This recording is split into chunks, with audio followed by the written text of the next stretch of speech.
आपल्या सर्वांचं आजच्या या पत्रकार परिषदेकरता मी स्वागत करतो.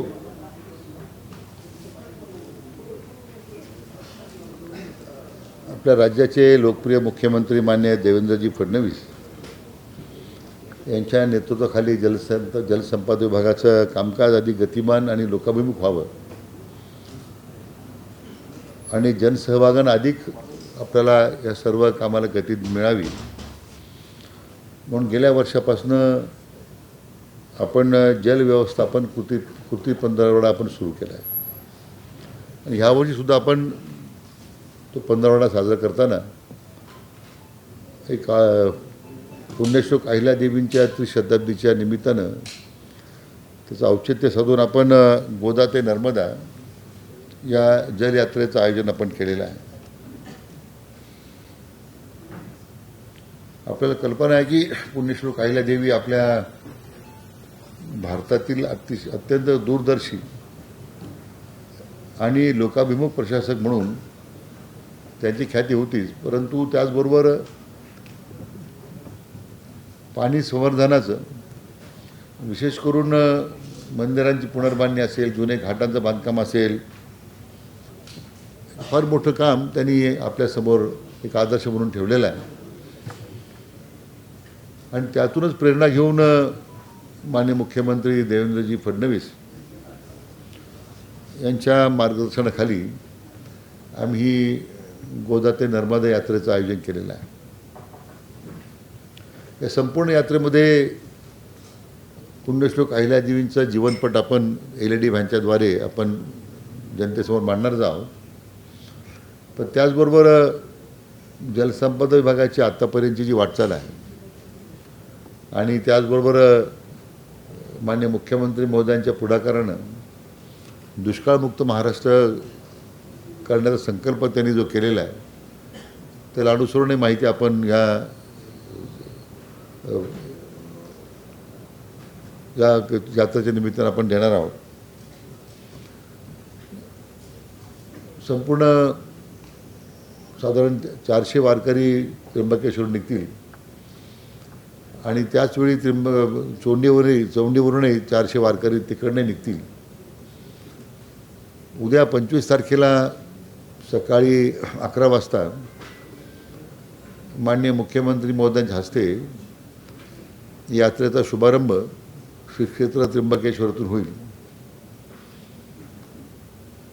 आणि त्याचवेळी चौंडीवरनं राज्याचे उपमुख्यमंत्री माननीय एकनाथराव शिंदे साहेब यांच्या हस्ते त्याचा शुभारंभ होईल.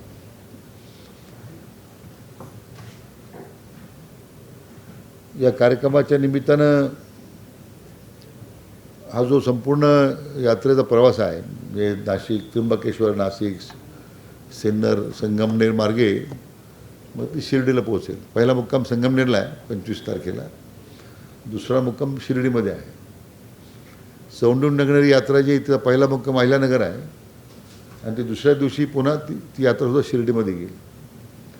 26 तारखेला आपण एक फोक आख्यान हा कार्यक्रम आपण ठेवलेला आहे आणि तो विनामूल्य आहे, म्हणजे त्याला काही तिकीट नाही आहे.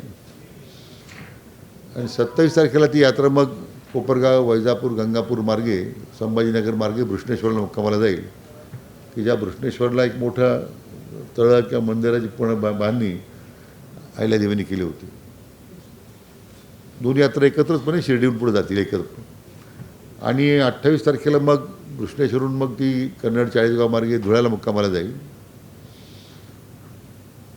आणि 29 तारखेला मग ती माहेश्वरला पोहोचेल. आणि माहेश्वरला संध्याकाळी आम्ही तो समारोपाचा कार्यक्रम घेतलेला आहे. त्यामध्ये मध्य प्रदेशचे माननीय मुख्यमंत्री महोदय यांना आपण निमंत्रित केलेलं आहे. अजून त्यांचं कन्फर्मेशन नाही आहे. राज्याचे उपमुख्यमंत्री सुनेत्राताई पवार यांना आपण निमंत्रित केलेलं आहे.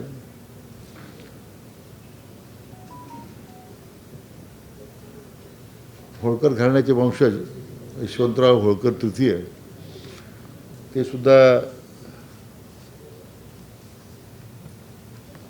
या कार्यक्रमाला त्र्यंबकेश्वरचे उपस्थित राहणार आहेत आणि समारोपाला ते उपस्थित राहणार आहे.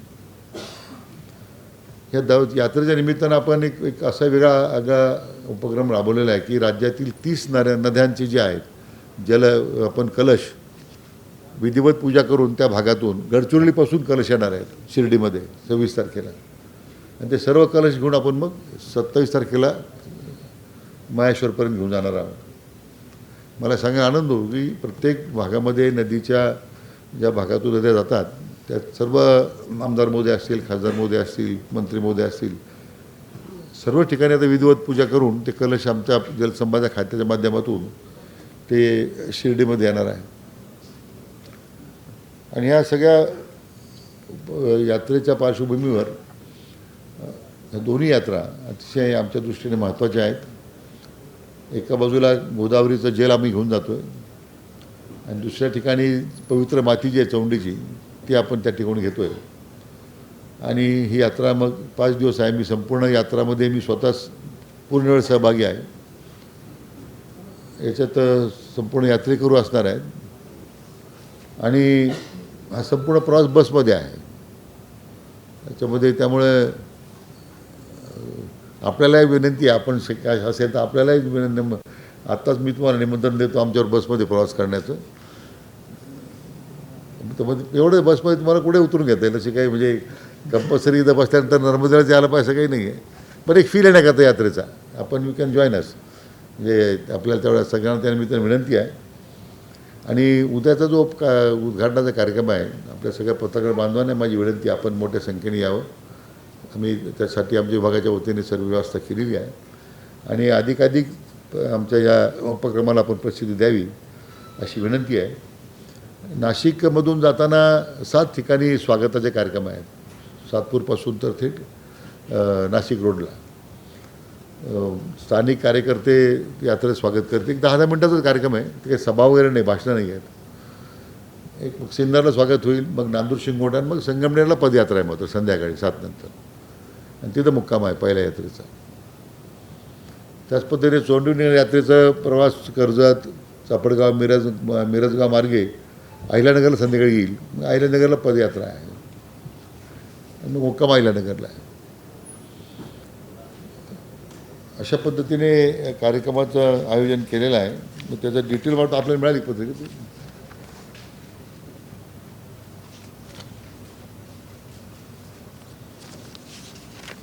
आम्ही जो तो यात्रेचा जो प्रवास आहे तो सुद्धा आपल्याला दिलेला आहे, त्याची कॉपी मला वाटतं तो आपण आपल्यासमोर मांडलेला आहे.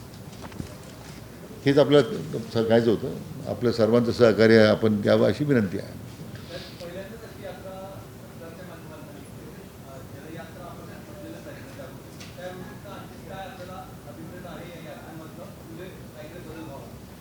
नाही, या जलयात्रेच्या माध्यमातून आपण शेवटी जे राज्य सरकारच्या पुढाकारानं जलसंपदा विभागातून जे काम सुरू आहे, पाणी संवर्धन किती महत्त्वाचं आहे आणि बदलणाऱ्या हवामानाचा परिणाम हा कसा होत चाललेला आहे याचीसुद्धा माहिती त्या लोकांना मिळावी, हा एक त्यामधला उद्देश आहे.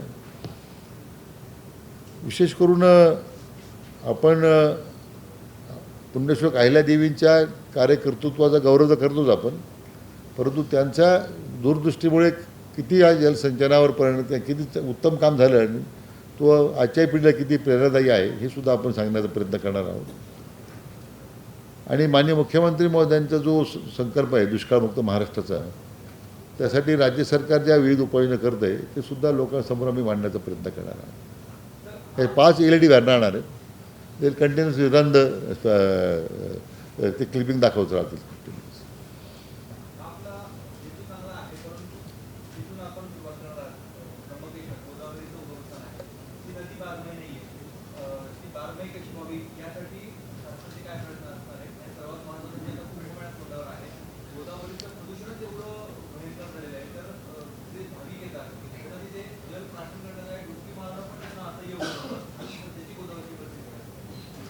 नाही, आता जो मला सांगायला आपल्याला आनंद होतो की जो कोकण उल्हास खोऱ्यातलं पाणी आपण जे गोदावरीमध्ये आणतो आहे ते सुरुवातीला 55 TMC होतं. नंतर मी मंत्री झाल्यानंतर आम्ही आणखीन त्याच्यामध्ये सर्वेक्षण करून आता ती एकूण 78 TMC पाणी येणार आहे.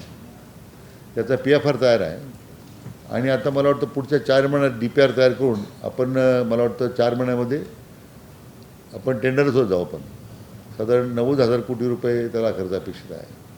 वेगवेगळ्या माध्यमातून आम्ही आता देशातल्या नामवंत कंपन्यांना बोलावलं होतं की जे हायब्रिड एन्युटीमध्ये ते करू शकतात का, म्हणजे एन्युटी आपण हायब्रिड एन्युटीमध्ये, कारण त्याची सुरुवाती गुंतवणूक त्यांची करायची आहे, एक वेगळं मॉडेल तयार केलेलं आहे. तर सगळ्या मेजर कंपन्यांनी प्रेझेंटेशन दिलेलं आहे की जर इंटरेस्टेड, मग आत्ताच त्यांनी जर सहभागी झालं तर आमचं सर्वेक्षण जे चाललेलं आहे पूर्ण झाले सर्वेक्षण, पण आणखीन दे वॉन्ट टू रिफाईन, आणखीन त्यात काही सुधारणा करायचं असेल ते करू शकतं. म्हणजे ते एक मेजर पाण्याचा स्रोत आपण उल्हास खोऱ्यातून या ठिकाणी निर्माण करण्याचं जे माननीय मुख्यमंत्र्यांची संकल्पना होती ते आता आपण पूर्णत्वाला नेतो. दमणगंगा गोदावरी जे आहे ते जे आपण वेगळं 12,000 कोटीचा प्रकल्प सिन्नरच्या दुष्काळ भागासाठी आणतो. आपण सिन्नर आणि संगमनेर तालुक्यातील जो दुष्काळी भाग आहे, सिन्नर तालुका लगत भोजापूरचा, त्याचा भाग, त्याला म्हणतो आपण लगेच टेंडरला जातो आहे. ते आता त्याचे सगळे DPR तयार आहे, फक्त टेंडर प्रक्रिया बाकी आहे, ती आम्ही पूर्ण ते सुरू करतो आहे. अशा पद्धतीने कामाला गती देण्याचा प्रयत्न सुरू आहे. आपण जो मुद्दा म्हणता तो नदी प्रदूषित झालेली, मी पहिल्या दिवशीच मी आल्यानंतर ज्यावेळी मी गंगा आरतीला गेलो होतो त्यावेळी मी हेच माझा सातत्याचा प्रयत्न आहे, महापालिकेने सांगणं होतं की नाशिक असेल, पुणे महानगरपालिका असेल, प्रचंड पाणी दूषित होतं आहे आणि रिसायकलिंग करता आत्तापर्यंत लक्ष दिलं गेलं नाही. तर मला सांगायला आनंद होतो की माननीय मुख्यमंत्र्यांनी आता याच्यामध्ये ह्या कुंभामध्ये कधी 1800 कोटी रुपयाची काहीतरी तरतूद आता ह्या HTP प्लांटसाठी केलेली आहे. मला वाटतं हे वर्षभरामध्ये जर प्लांट बसले तर पूर्ण डाऊनस्ट्रीमलासुद्धा प्रॉब्लेम आहे ना, कारण डाऊनस्ट्रीमला जे कॅनॉल आहे नदीच्या मधमेश्वरून सुरू होतात किंवा पुण्याचे कॅनॉल सुरू होतात, तर त्या पाणीपुरवठा योजना आहेत किंवा शेतीला आम्ही पाणी देतो त्या कॅनॉलमधून, त्या शेतीचं पाणी विहिरीचं पाणीसुद्धा प्रदूषित होतं आहे. असे अनेक फॅक्टर्स आहेत, पण आम्ही त्याच्यामध्ये अतिशय कठोर पाऊल उचलतो आहे. आणि महापालिका जर करणार नसेल तर शेवटी जेवढं पाणी त्यांचं रिसायकलिंग होईल तेवढं पाणी फक्त आम्ही त्यांना देऊ, त्यापेक्षा जास्त पाणी देता येणार नाही त्यांना.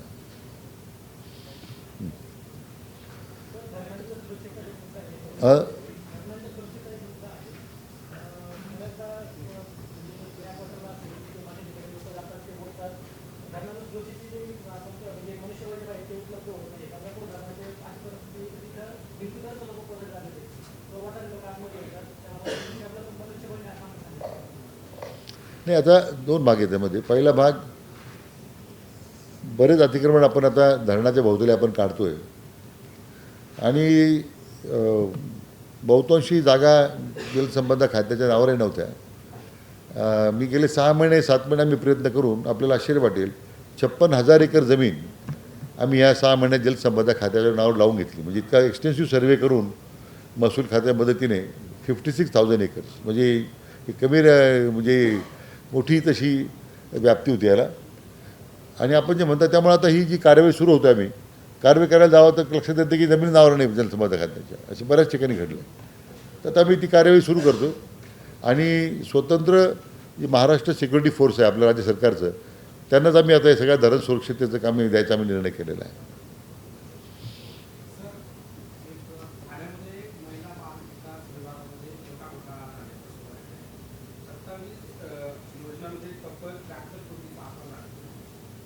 नाही, मला कल्पना नाही, म्हणजे मी काही माहिती घेतली नाही, पण ते काय तो माझा विषय नसल्यामुळे, पण तरी आपण एक सेन्सिटिव्ह मॅटर आहे, माहिती घेऊ आपण त्याची. थँक्यू.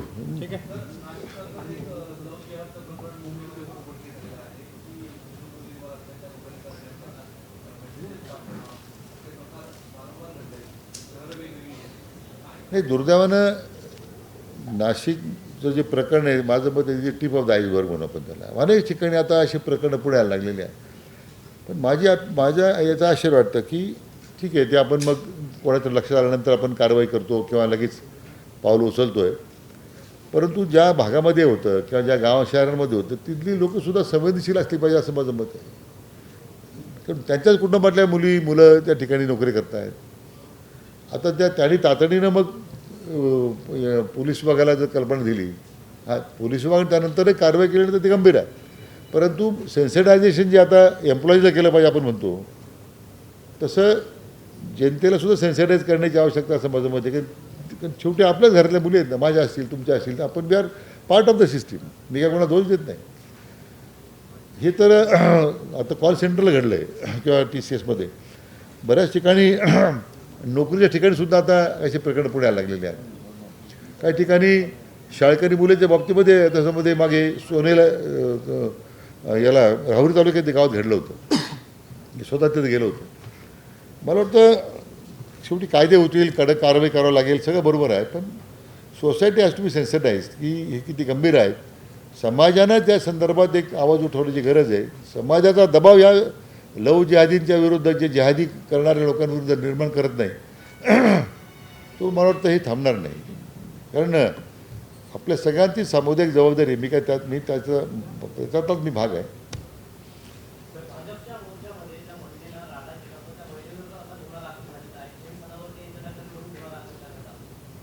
हे मला कल्पना नाही त्याची. मी तुमच्या हरकत माध्यमातून पाहिलं की जे नाही मुंबईचा जो प्रकार तोच नव्हता. पण ते मला माझं म्हणजे if you ask my personal opinion is की त्या महिलांनी जे काही ज्या पद्धतीने वर्तणूक आहे त्या ती काही मी जस्टिफाय करणार नाही. यंत्रणा आहे, you can complaint to the police, जाऊ शकता तुम्ही ज्या पद्धतीने ती भाषा वापरता तीसुद्धा मला वाटतं म्हणजे पर्सनली मला ती फार ते लोकांचा त्रागा आहे, लोकांना अडचण झाली असेल, पण तो एक प्रकार त्यांचा आउटबस्ट होता त्या महिलेचं. मला वाटतं मी काही समर्थन करत नाही त्याचं, परंतु थोडं संयम पाळण्याची आवश्यकता असं माझं मत आहे.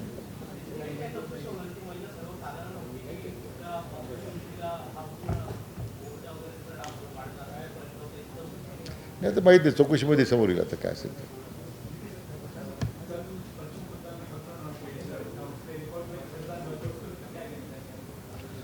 नहीं भी लोगों ने तो आदरणीय प्रधानमंत्री जी के नेतृत्व में मोहर लगाने की लोगों ने भी तय किया है. रिकॉर्ड टर्न आउट इसलिए होगा कि पूरे लोग फियर के लोगों में जो फियर था वो चला गया, क्योंकि सेंट्रल फोर्सेस वहाँ थे, CRPF थी, BSF थी, और लोगों ने सरकार ने लोगों को आश्वासित किया है कि चुनाव होने के बाद भी हमारे लोग यहीं रहेंगे. तो इस लोगों के मन में जो भीति थी वो चली गई, इसलिए लोग बड़े मात्रा से बाहर आ गए और आदरणीय प्रधानमंत्री जी के नेतृत्व में पश्चिम बंगाल में भाजपा की सरकार आएगी. वो बिल्कुल स्वयं गृहमंत्री जी कल वॉर रूम में बैठे थे कलकत्ता में. Thank you.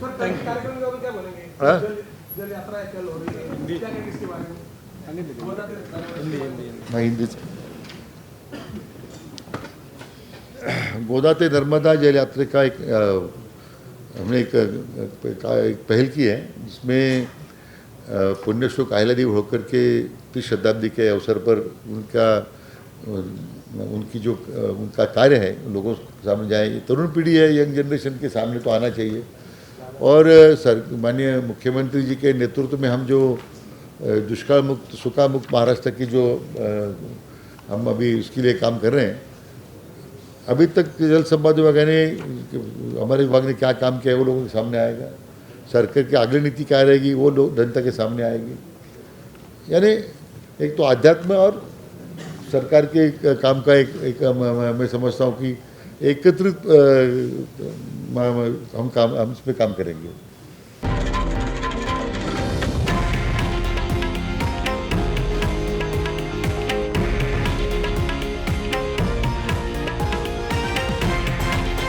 हे आहे देशातील नंबर 1 न्यूज नेटवर्क आणि आपण पाहत आहात TV9 मराठी, एकमेव.